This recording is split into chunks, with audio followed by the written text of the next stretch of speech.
Terima kasih. Selamat pagi sahabat-sahabat rohani dimanapun Anda berada.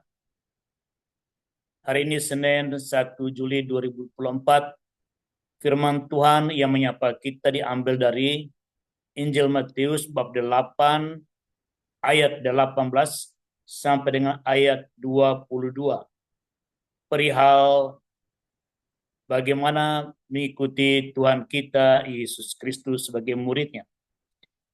Marilah kita mendengarkan secara bersama-sama. Ketika Yesus melihat orang banyak mengelilinginya, ia menyuruh bertolak ke seberang. Lalu datanglah seorang ahli Taurat dan berkata kepadanya, "Guru, aku akan mengikut engkau kemana saja engkau pergi." Yesus berkata kepadanya, "Serigala mempunyai liang dan burung mempunyai sarang, tetapi anak manusia tidak mempunyai tempat untuk meletakkan kepalanya." Seorang lain, yaitu salah seorang muridnya, berkata kepadanya, "Tuhan, izinkanlah aku pergi dahulu menguburkan ayahku." Tetapi Yesus berkata kepadanya, "Ikutlah aku dan biarlah orang-orang mati menguburkan orang-orang mati mereka." Demikianlah sabda Tuhan, terpujilah Kristus.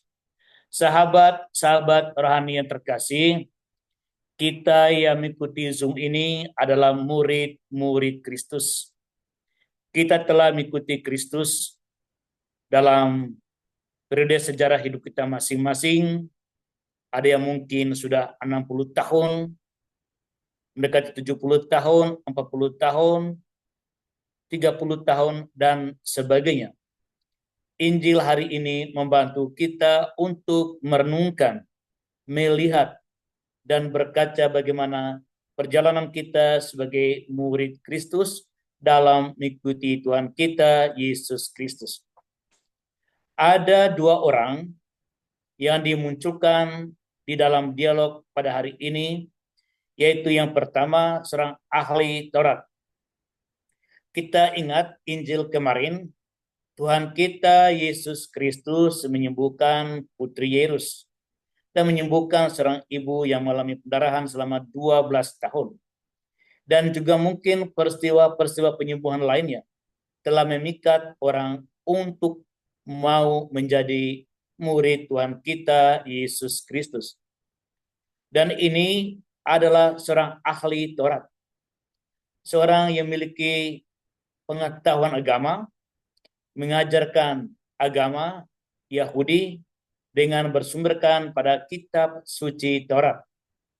Dia terpikat, dia terpesona oleh Tuhan kita Yesus Kristus, maka dia berkata, "Guru, aku akan mengikuti engkau kemana saja engkau pergi."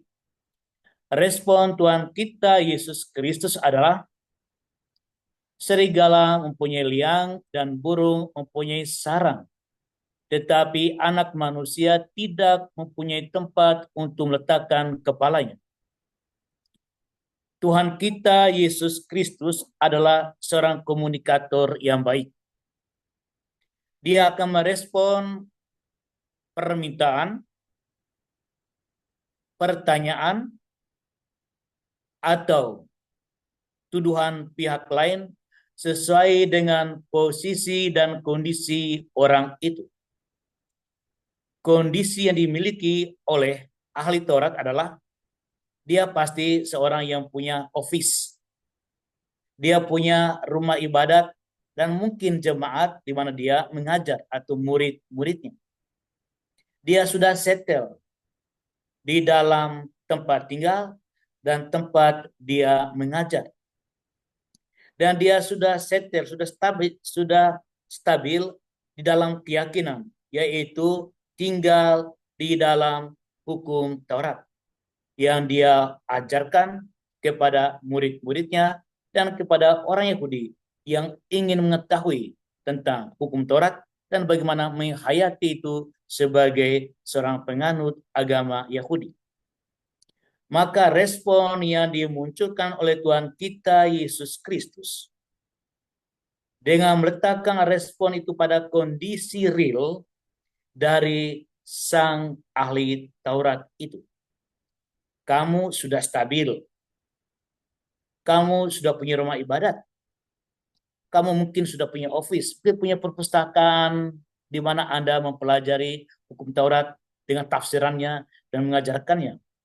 Kamu mungkin sudah punya jemaat dan murid. Nah, kamu sudah memiliki pikiran yang jelas, yaitu mengajar hukum Taurat, dan itulah keyakinan. Tuhan kita Yesus Kristus katakan, kamu lihat, kalau kamu mau mengikuti aku tidak punya rumah. Aku tidak punya tempat ibadat. Aku tidak punya office. Aku mungkin tidak ada orang yang datang ke tempatku untuk mendengarkan aku mengajar. Tetapi aku tidak memiliki tempat tinggal. Burung di udara punya sarang. Serigala punya liang. Mereka punya tempat settle yang stabil. Seperti Anda. Untuk beristirahat. Untuk hidup. Tempat tinggal yang jelas. Tapi aku tidak. Dengan ini Tuhan kita Yesus Kristus mau menyampaikan kepada ahli Taurat bahwa syarat untuk mengikuti dia adalah meninggalkan sesuatu yang sudah stabil, baik tempat tinggal, baik profesi, baik keyakinan yang ada di dalam kepalamu. Tinggalkan itu. Ikutilah aku kemana aku pergi. Karena ketika engkau mengikuti aku kemana engkau pergi, Anda dengan melepaskan segala-galanya akan mempermudah aku untuk menyampaikan ajaranku ke dalam isi kepalamu. Ikutilah aku. Karena aku tidak akan buat orang datang kepadaku, tapi aku datang kepada mereka. Dan disitulah aku berada, di sanalah mereka datang kepadaku. Sahabat-sahabat rohani yang terkasih, ahli Taurat ini akan berkeinginan mau. Jadi dia mau start untuk mengikuti Tuhan kita Yesus Kristus. Apa hubungan dengan kita? Kita mungkin jelas sudah menjadi murid Kristus, menerima sakramen-sakramen rahmat keselamatan, tanda-tanda keselamatan dari Tuhan melalui dan di dalam gereja. Tetapi mungkin ada elemen-elemen tertentu yang membuat kita tidak lagi mobile. Tindakan kita dibatasi oleh tempat tertentu, tempat fisik. Sehingga ketika ada ajakan untuk melakukan tindakan cinta kasih, beribadat, untuk melakukan apa yang diajarkan Tuhan kita Yesus Kristus, kita selalu dikendalikan oleh tempat tinggal kita. Aku di rumahku begini, begini, begini. Kita tidak lagi cara spontan, yes, aku siap berangkat bersama dengan Anda. Kita ada doa di lingkungan, ada persekutuan. Secara tidak sadar, kita punya alasan-alasan logis, tapi mungkin secara tidak sadar, kita diikat oleh tempat tertentu yang membuat kita tidak nyaman untuk meninggalkan tempat tersebut untuk satu kegiatan. Kita nyaman di mana kita tinggal. Kita nyaman di mana kita hidup. Sehingga kita ingin orang datang kepada kita. Tapi bukan kita pergi kepada mereka untuk melakukan apa yang telah ditunjukkan oleh Tuhan kita Yesus Kristus. Tindakan cinta kasih, karitas, kegiatan sosial, kegiatan ibadat, atau kegiatan-kegiatan persaudaraan yang memproduksikan relasi dengan orang lain. Yang berikut, kita terkadang sudah punya satu keyakinan tertentu dalam pikiran kita, seperti ahli Taurat tadi. yang akhirnya kalau kita tidak lepaskan itu, begitu ada ide-ide orang lain yang mengajak kita untuk berdiskusi, melakukan satu rencana menuju kebaikan, proyek, mungkin di dunia bisnis, mungkin rencana dalam rumah tangga, mungkin rencana dalam kelompok kategorial, kelompok doa, karismatik, kerahiman ilahi, kelompok doa Rosario, Legio Maria, atau di paroki di stasi, kita punya keyakinan tertentu, kita memaksa orang mengikuti apa yang kita yakini. Tapi kita tidak menyingkirkan itu dan coba mencerna apa yang disampaikan orang lain itu. Mungkin di sana itulah yang terbaik daripada apa yang ku yakin. Dalam kehidupan perkawinan juga, suami sudah punya keyakinan semacam ini. Istri punya keyakinan semacam ini. Sehingga sulit terjadi dialog. Mereka tidak menyeberang ke dalam pikiran orang lain, menyeberang ke dalam perasaan pasangannya, menyeberang ke dalam apa yang dialami oleh pasangannya. Dia tinggal dalam perasaan dia tinggal dalam pikiran dia, sehingga itu membuat segala yang akan ditawarkan Tuhan melalui proses dialog, proses sharing, proses percakapan menjadi tidak tumbuh dan berkembang menghasilkan buah.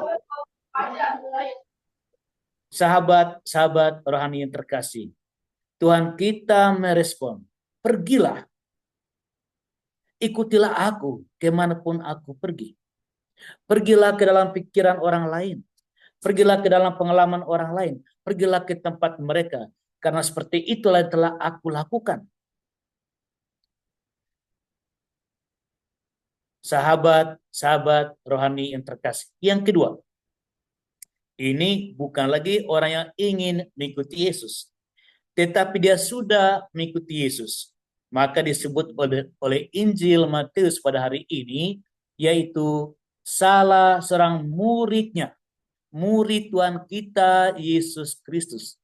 Dia telah mengikuti Yesus kemanapun Yesus pergi.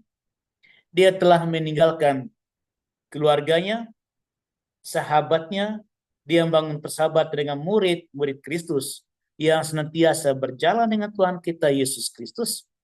Dan dia juga telah meninggalkan pikiran-pikiran masa lalu dia, yang dia yakin adalah kebenaran, dan dia ingin mendengarkan dari Yesus, apa ajaran Yesus, mulai percaya pada Yesus, dan mengikuti apa yang diperintahkan Tuhan kita Yesus Kristus sebagai tanda dia mulai menghayati kehidupan Tuhan kita Yesus Kristus.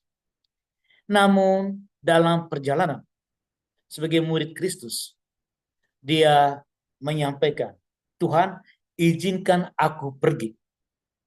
Izinkan aku meninggalkan Engkau dulu untuk menguburkan ayah.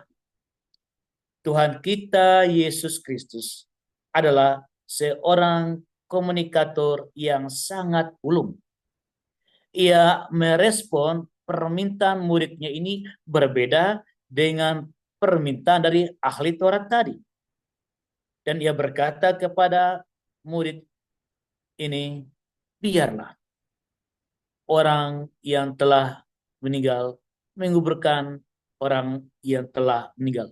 Ini sebenarnya sebuah kiasan, di mana melalui kiasan ini Tuhan kita Yesus Kristus hendak menyadarkan kita, janganlah membiarkan sesuatu yang mengganggu relasi Anda dengan aku yang sudah mulai berkembang ini merubah sejarah hidupmu, membuat orientasimu berbalik dan meninggalkan apa yang telah Anda alami, apa yang telah Anda hidupi, apa yang telah Anda dengar, apa yang telah Anda lakukan bersama dengan aku. Di sini Tuhan kita Yesus Kristus ingin menyampaikan kepada orang ini, kalau Anda mengikuti aku, bisnis Anda adalah bisnis di dalam aku. Itulah hidup kita. Tapi ketika Anda mulai melakukan sesuatu yang tidak ada hubungan sama dengan aku, maka di situ adalah satu deviasi, terpatahkan relasi tersebut. Tetapi kalau seandainya murid ini dikatakan Tuhan, bolehkah Tuhan bersama dengan saya kita pergi melihat ayahku yang meninggal dan saya ingin mau menguburkan ayahku. Dia membawa Yesus kepada peristiwa dia. Nah, inilah saya yakin apa respon Tuhan kita Yesus Kristus. Seperti Lazarus yang mati, Maria dan Marta meminta Yesus datang. Yesus datang. Yesus tidak katakan biarlah orang mati menguburkan orang mati. Maka ketika bahasa yang digunakan murid ini begini, tadi saya ulangi lagi, Tuhan, bolehkah kita bersama-sama? Aku mengundang engkau ke rumahku untuk melihat ayahku yang akan dikuburkan. Saya yakin respon Tuhan kita Yesus Kristus akan berbeda. Dalam kehidupan kita sering kita meninggalkan Yesus. Oh Yesus, ini bukan urusan.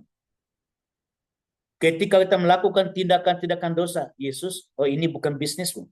It's my business. Ini urusanku. Yesus disingkirkan dari kegiatan-kegiatan tertentu di dalam kehidupan kita. Kita akan berkata seperti murid tadi, biarlah aku pergi. Artinya, Yesus, engkau tidak bersama dengan aku. Dalam perjalanan itu kemana aku pergi melakukan sesuatu. Ketika kita melakukan dosa, sahabat-sahabat rohaniku yang terkasih, ketika kita melakukan hal yang tidak benar, ketika kita mulai menyerang orang dengan kata-kata permusuhan untuk menghancurkan persahabatan karena iri hati, cemburu, di situ sebenarnya kita sudah tidak melibatkan Yesus. Kita meninggalkan dia. Persis seperti murid tadi. Dia tidak mau Yesus ikut di dalam aktivitas dia. Padahal status dia adalah seorang murid Kristus. Sahabat-sahabat rohani yang terkasih. Dengan dua permintaan tadi kita disadarkan. Kita diingatkan. Mungkin kita seperti itu dalam kehidupan kita. Kita nyaman dengan apa yang kita yakini. Sehingga komunikasi tidak lagi dibangun secara produktif dan dialogis di dalam kehidupan keluarga.